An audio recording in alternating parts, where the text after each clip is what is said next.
दोस्तों यहाँ पे बहुत से अभ्यर्थियों के कमेंट आए हुए हैं सीटेट नोटिफिकेशन को लेकर के, एग्जाम डेट को लेकर के, कब तक जो है इसका नोटिफिकेशन आएगा, कब तक फॉर्म फिल होगा और इसका एग्जाम कब तक कराया जाएगा। दूसरी बात वही जो दोस्तों, चाहे आप बीएड हो या फिर डीएलएड हो या फिर एनआईओएस हो, तो आपका जो है पेपर फर्स्ट पेपर सेकेंड में क्या कुछ होना चाहिए या आगे के लिए आप जो है पेपर फर्स्ट सेकेंड में क्या देना चाहिए, क्या नहीं देना चाहिए, इस पर भी जो है हम लोग बात करेंगे। दूसरी बात, जो बिहार में शिक्षक भर्ती आ रही है 6 to 8 के लिए 32,000 पद हैं, उसमें कौन कौन जो है एलिजिबल है। बहुत से अभ्यर्थी जो डीएलएड, जैसा कि इंटर बाद ही उन्होंने डीएलएड कर लिया है, तो क्या वो उसमें एलिजिबल होंगे। बहुत से अभ्यर्थी जो है इंटर बाद डीएलएड करने के बाद उन्होंने ग्रेजुएशन किया है, तो क्या वो एलिजिबल होंगे। बहुत से अभ्यर्थियों ने डीएलएड और ग्रेजुएशन साथ में किया है, तो क्या वो जो है एलिजिबल होंगे। ये सारी चीज़ें हैं। एनआईओएस भी साथ में किया है, ग्रेजुएशन भी साथ में किया है, इस तरह की चीज़ें हैं। तो उनके कमेंट आए हुए हैं, तो इस पर जो है हम लोग डिटेल में जानने वाले हैं। साथ ही साथ दोस्तों बीटेट की मांग चल रही है कि बीटेट जो है कब तक होने के चांसेस होंगे या नहीं होंगे सीटेट से पहले, इस पर भी जो है हम लोग पूरा डिटेल में जानने वाले हैं। और भर्ती के से रिलेटेड मैंने बता ही दिया है दोस्तों की जो 6 to 8 की वैकेंसी है वो नवंबर के सेकेंड वीक तक आ जाएगी। इनकी तरफ से साफ जो है, जो मुख्यमंत्री हैं, उप मुख्यमंत्री हैं, उनके द्वारा ट्वीट करके बता दिया गया है। तो सबसे पहले यहाँ पे हम लोग जानने वाले हैं, बने रहिएगा वीडियो के लास्ट तक बिना स्किप के। दोस्तों नए चैनल पर सब्सक्राइब कर लीजिएगा, बेल आइकन को प्रेस कर लीजिएगा ताकि इसी तरह की ऑथेंटिक अपडेट आप तक टाइम पर पहुँचती रहे। दोस्तों देखिए, यहाँ पे आपको मैं बता दूं कि शिक्षा मंत्रालय के द्वारा सीबीएसई बोर्ड को दिए गए निर्देश के हिसाब से साल में 2 बार जो है सीटेट की परीक्षा का आयोजन कराना है। पहली परीक्षा आपने देख ही ली है, 20 अगस्त को हो चुकी है इस साल की, और दूसरी परीक्षा दिसंबर में प्रस्तावित है। हालांकि अभी तक नोटिफिकेशन जारी नहीं हुआ है, लेकिन नोटिफिकेशन जारी होने की अक्टूबर लास्ट या फिर मिड नवंबर तक जारी होने की प्रबल संभावना है। नोटिफिकेशन जारी होने के बाद से एग्जाम अब चूंकि दिसंबर में हो पाना थोड़ा मुश्किल दिख रहा है, क्योंकि अगर आप देखें तो यहाँ पे अगर अक्टूबर लास्ट में दिया जाता है या फिर नवंबर के फर्स्ट या सेकेंड वीक में दिया जाता है, तो इसको फॉर्म फिल करने के लिए 1 महीने चाहिए होता है। तो दिसंबर तो आपका आ ही जाएगा, और दिसंबर के लास्ट तक थोड़ा अब मुश्किल दिख रहा है। आपका ये जनवरी में एग्जाम जो है चला जाएगा। अब वहीं जो है जनवरी तक तो पूरी संभावना है दोस्तों, प्रबल संभावना है कि जनवरी तक आपका सीटेट का एग्जाम हो जाएगा। वो क्यों होगा, बस यही नोटिफिकेशन की लेट की वजह से। अगर यहाँ पे अक्टूबर में नहीं आएगा, अगर ये नवंबर में जाता है, तो पूरा चांस रहेगा कि दिसंबर लास्ट या फिर जनवरी के फर्स्ट सेकेंड तक हो जाएगा। दूसरी बात दोस्तों, इसके अलावा जो कैंडिडेट अपर प्राइमरी यानी सीटेट पेपर सेकेंड क्वालिफाई नहीं है, वो लोग जो है अपीयरिंग के बेस पे जो 32,000 भर्ती है उसमें पूरी तरह से एलिजिबल होंगे। आप लोग को यहाँ पे कोई भी डाउट में नहीं रहना है, क्योंकि बहुत से अभ्यर्थियों के कमेंट आ रहे हैं सॉरी कि मैम जो है हमारा क्लियर नहीं, क्या हम अपीयरिंग के बेस पर अप्लाई कर पाएंगे। तो दोस्तों बिल्कुल आप लोग अपनी तैयारी करिए। अगर आपको नेक्स्ट सीटेट देना है, पेपर सेकेंड देना है, तो आप लोग तैयारी करिए, लेकिन आपका जो है पेपर सेकेंड क्लियर होना चाहिए। अब यहाँ पे जो है दोस्तों बीटेट की भी मांग जो है बिहार वाले कर रहे हैं। जिस प्रकार से आप राज्य स्तरीय शिक्षक पात्रता परीक्षा होती है, उसी को बिहार में बीटेट के नाम से जाना जाता है। क्योंकि आपने देखा होगा कि इस बार का जो 20 अगस्त वाला सीटेट का पेपर हुआ था अपर प्राइमरी, जिसमें बिहार के केवल बीएड कैंडिडेट एलिजिबल हैं, वहाँ डीएलएड चूंकि इंटर के बेस पर होता है तो वो एलिजिबल नहीं होते हैं पेपर सेकंड के लिए। तो इसीलिए जो है उनकी मांग बीटेट के लिए चल रही है, बीएड वाले ही उसमें एलिजिबल होंगे। क्योंकि देखिए इंटर के बाद जो है वो डायरेक्ट डीएलएड कर लेते हैं, तो वो पेपर सेकंड के लिए एलिजिबल नहीं होते हैं। तो अब जो अभ्यर्थी जिन्होंने ग्रेजुएशन किया होगा या फिर उन्होंने डीएलएड के बाद किया हो या फिर पहले किया हो, वो पूरी तरह से एलिजिबल होंगे। तो इसीलिए जो है बीटेट की मांग चल रही है। और आपने देखा होगा सीटेट का जो रिजल्ट रहा है 3.87% सफलता का प्रतिशत रहा है बिहार में, इसलिए वहाँ जो है बीटेट की मांगें चल रही हैं। अब स्टेट का ही देख लीजिए, हाल ही में जो आयोजन हुआ है बीएसईबी के माध्यम से, बीएड उसमें एलिजिबल था और सफलता का जो प्रतिशत रहा है वो 80 से 90% गया हुआ है। तो इसीलिए जो है सीटेट तो होगा ही होगा, लेकिन इनके द्वारा बीटेट की मांग की जा रही है। लेकिन उनके द्वारा साफ तौर पे कहा गया है कि हम सीटेट के बेस पर, यानी उन्होंने सीटेट को अलाउ किया है, तो जरूरी नहीं है कि हम बीटेट कराएं या ना कराएं, सीटेट के बेस पर वो बच्चों को लेंगे, उनकी तरफ से साफ कहा गया है। वहीं दोस्तों स्टेट फर्स्ट जो है सेकंड है माध्यमिक उच्च माध्यमिक के लिए जो है मांगा जाता है, तो उसका एग्ज़ाम अभी हाल ही में कराया ही गया है बीएसईबी के द्वारा। मैंने इसके बारे में बताया है। जबकि सीबीएसई बोर्ड इस पर जो है ये स्टेट वगैरह ये सारी चीज़ें नहीं कराता है, वो सीटेट का पेपर फर्स्ट और पेपर सेकंड ही कराता है। तो उनका यही कहना है कि जब जो है अपर प्राइमरी शिक्षा विभाग का अभी तक स्टैंड क्लियर है कि सीटेट अपर प्राइमरी और जो है पेपर फर्स्ट यानी पेपर सेकंड को ले लेते हैं, जब वो करवाते हैं तो फिर बीटेट की उतनी ज़रूरत नहीं पड़ेगी, इसलिए वो सीटेट को अलाउ करेंगे और उसी के बेस पर जो है ये एग्ज़ाम करा देंगे। तो उनका साफ तौर पर कहना है। आगे अब जो भी बीटेट से रिलेटेड कोई जानकारी आएगी तो मैं आप सभी को अपडेट करूँगी ही। लेकिन दोस्तों देखिए, एनसीटी की गाइडलाइन के अनुसार 23 अगस्त 2023 गजट के अनुसार देखें तो अगर आपने इंटर बाद डीएलएड किया है, ग्रेजुएशन किया है, ये अगर ग्रेजुएशन बाद में भी किया है तब भी आप इसमें एलिजिबल होंगे। लेकिन यही है कि सीटेट का पेपर सेकंड आपका क्लियर होना चाहिए। दूसरी बात, जो अभ्यर्थी, यहाँ पे मैं आपको साफ बता दे रही हूँ, जो भी अभ्यर्थी देखिए, अगर सीटेट यहाँ पे अगर आपने इंटर के बाद जो है डायरेक्ट डीएलएड कर लिया है तो आप जो है यहाँ पर एलिजिबल नहीं होंगे, सिर्फ अगर आपने इतना किया है।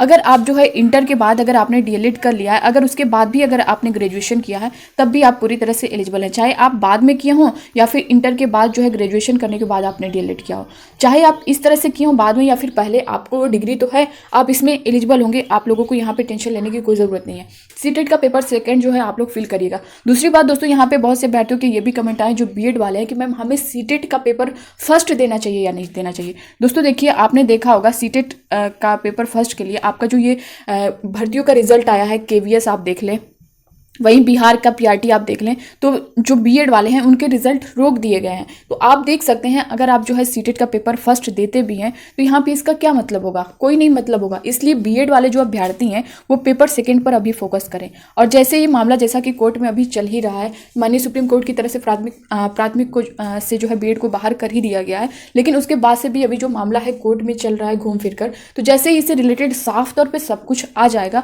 तो वो मैं आप सभी को अपडेट कर ही दूंगी। लेकिन अभी जो है सिर्फ बीएड वाले जो अभ्यर्थी हैं वो सिर्फ पेपर सेकंड पर ही फोकस करें। मेरा यही आपसे कहना है, जो बीएड के अभ्यर्थी हैं, क्योंकि बहुत से अभ्यर्थियों के कमेंट आए कि मैम हमें पेपर फर्स्ट देना चाहिए या नहीं देना चाहिए।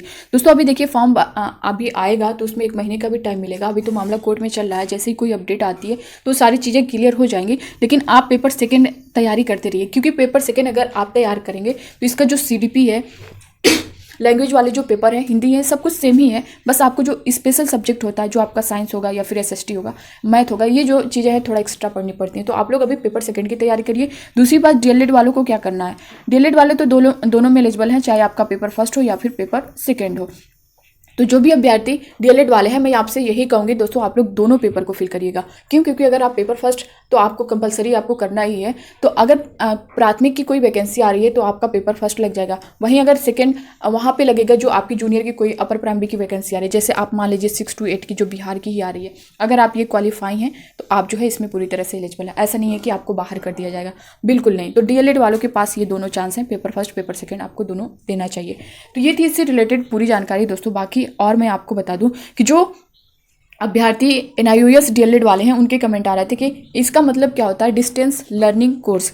ये जो है रेगुलर नहीं होते हैं। जैसे कुछ अभ्यर्थी होते हैं वो कहीं प्राइवेट जॉब कर रहे होते हैं, उनको टाइम नहीं होती है क्लास करने की, तो वो जो है NIOS डीएलएड करते हैं इस तरह से। अब उनके कमेंट है कि मैम जो है हम इस तरह से किए हैं और दोनों साथ में किया, यानी उन्होंने जो NIOS डीएलएड है और ग्रेजुएशन को उन्होंने साथ में किया है, मतलब एक ही ईयर में किया है। दोस्तों देखिए, अगर आपका एक प्राइवेट होगा एक रेगुलर होगा तो ये तो होगा ना कि आपने जब कहीं जॉब कर रहे थे और उसके बाद एक तो मान लीजिए जो प्राइवेट वाला है वो तो ठीक है, वो उसमें कोई दिक्कत नहीं होगी आपको, क्योंकि जो NIOS के डीएलएड में जो शर्त ये रहती है कि पीआरटी या गवर्नमेंट में कोई भी जो है पढ़ा रहा है तो उसमें जब पढ़ा रहा है तो जाहिर सी बात है वो रेगुलर तो होगा नहीं, प्राइवेट ही होगा, उसको प्राइवेट ही करेगा। तो इस तरह से चीज़ें आती हैं। अगर आप जो है एक प्राइवेट में है तो ठीक है, लेकिन अगर वहीं आप ग्रेजुएशन रेगुलर दिखा रहे हैं तब आपके लिए प्रॉब्लम हो सकती है कि कैसे आप जब कहीं पर टीचिंग कर रहे हैं तो वहाँ पर कैसे रेगुलर आप क्लास कर रहे हैं। तो ये सारी चीज़ें विवाद एक तरह से बन सकती हैं। लेकिन वहीं आप अगर ये भी कर सकते हैं कि टीचिंग प्रोसेस में ही रहें, आपने उस टाइम जो है टीचिंग प्रोसेस को छोड़ दिया था तो आपने रेगुलर रखा, ये सारी चीज़ें, तो इस तरह के विवाद देखने को मिलेंगे। और उसका ऑप्शन भी है, आप उस तरह से कर सकते हैं कि हाँ मैंने उस टाइम जो है 1-2 महीने बाद जो है टीचिंग वाला जो प्रोसेस था उसे छोड़ दिया था, उसके बाद मैंने इसे कंटिन्यू रखा था। इस तरह की बातें जो है आप रख सकते हैं। तो लेकिन ये है थोड़ा विवाद वाला मसला है कि जो लोग दोनों साथ में किए हैं, यानी डीएलएड और ग्रेजुएशन दोनों को साथ में किए हैं, तो आप लोग यहाँ पे क्लियर कर लीजिएगा। अब आप जानते होंगे कि कौन सा प्राइवेट आपने किया है, कौन सा रेगुलर किया है, इससे रिलेटेड बहुत से कमेंट आए हुए थे। दूसरी बात दोस्तों, जो आपकी ये भर्ती है 32,000 लगभग जो बिहार में आ रही है 6 to 8 के लिए, इसके लिए दोस्तों आप लोग पूरी तरह से तैयारी में लगिए, क्योंकि आपने पीआरटी वाली देखी है जो लगभग 80,000 वैकेंसी जो इस टाइम चल रही है, रनिंग पे काउंसलिंग स्टार्ट हो गई है। आप देख पा रहे होंगे 3 से 4 महीने में दोस्तों पूरा प्रोसेस कंप्लीट कर लिया गया है। इतनी तेज़ी से फॉर्म फिलअप करना, एग्ज़ाम कंडक्ट करवाना, रिजल्ट को लेकर के, काउंसलिंग को लेकर के 2 नवंबर से इसकी जो है नियुक्ति हो जाएगी, यानी स्कूल जो है अलॉट हो जाएगा। तो ये सारा प्रोसेस बहुत तेज़ी से हो रहा है। दूसरा यहाँ पे दोस्तों, आप अगर इसमें अप्लाई करना चाहते हैं तो सब्जेक्ट कॉम्बिनेशन आपका होना चाहिए। ग्रेजुएशन में जो सब्जेक्ट होगा, 2 सब्जेक्ट वहाँ पे जो मैच कर रहा होगा उससे रिलेटेड आप जो है इसमें तैयारी कर सकते हैं। जैसे जो इसके बारे में मैंने डिटेल में वीडियो बताया है सब्जेक्ट कॉम्बिनेशन से रिलेटेड। आपका एसएसटी या आर्ट्स से कोई होगा तो आप लोग एसएसटी ले सकते हैं, बीएससी वगैरह होगा आपका, साइंस मैथ ये सारी चीज़ें जो भी हैं तो आप लोग जो है इसमें साइंस ले सकते हैं। तो ये सारी चीज़ें हैं। बाकी आप लोग अपनी तैयारी पूरी रखिए। और सीटेट से रिलेटेड दोस्तों मैंने आपको बता ही दिया है कि इसका नोटिफिकेशन अक्टूबर लास्ट या नवंबर में श्योर है आ जाएगा। और एग्ज़ाम डेट की बात करें तो दिसंबर के लास्ट तक होना पॉसिबल नहीं दिख रहा है, क्योंकि बहुत कम टाइम बच जाएगा, तो जनवरी में ये जा सकता है। ठीक है, तो आप लोग अपनी तैयारी कंटिन्यू रखिए, क्योंकि अगर आप सीटेट में, मैं यहाँ पे आपको बता दूं कि सीटेट जो बच्चे, ये जो बिहार वाली पीआरटी वाली वैकेंसी थी, इन्होंने अपीयरिंग के बेस पर तो अप्लाई किया था, लेकिन यहाँ पे उनके अच्छे खासे नंबर हैं, यानी 65+ नंबर हैं, किसी बच्चे के 60+ नंबर हैं। जैसा कि आपने देखा होगा 68 जो है मेल का गया है और 58 जो है फीमेल का गया है। तो आप देख सकते हैं बच्चे जो है वहाँ पे 70+ लाए हैं, 70+ लाए हैं, लेकिन सीटेट में उनके कहीं 81 जो ओबीसी वाले हैं, तो कुछ के 89 इस तरह से रह गए हैं। तो आप लोग जो है सीटेट अगर आपका क्वालिफाई रहेगा, अगर आप अदर स्टेट के हैं, तभी जो है आप इसके लिए एलिजिबल होंगे। एक भी नंबर से चूके तो फिर आप कितना भी अच्छा नंबर ला देंगे किसी भर्ती में, उसका कोई मतलब नहीं होगा, वो बाहर कर दिए जाएंगे। और वहीं दोस्तों फीमेल की मैं बात करूँ, बहुत से अभ्यर्थियों की ये भी कमेंट आ रहे हैं कि अदर स्टेट में कितना चाहिए। तो इतना मान के चलिए दोस्तों, यहाँ पे भी कुछ प्रॉब्लम दिख रही है फीमेल के लिए कि जो 82 पर जिन्होंने अप्लाई किया था या फिर जिनके नंबर आए हैं उनको जो है बाहर कर दिया जा रहा है।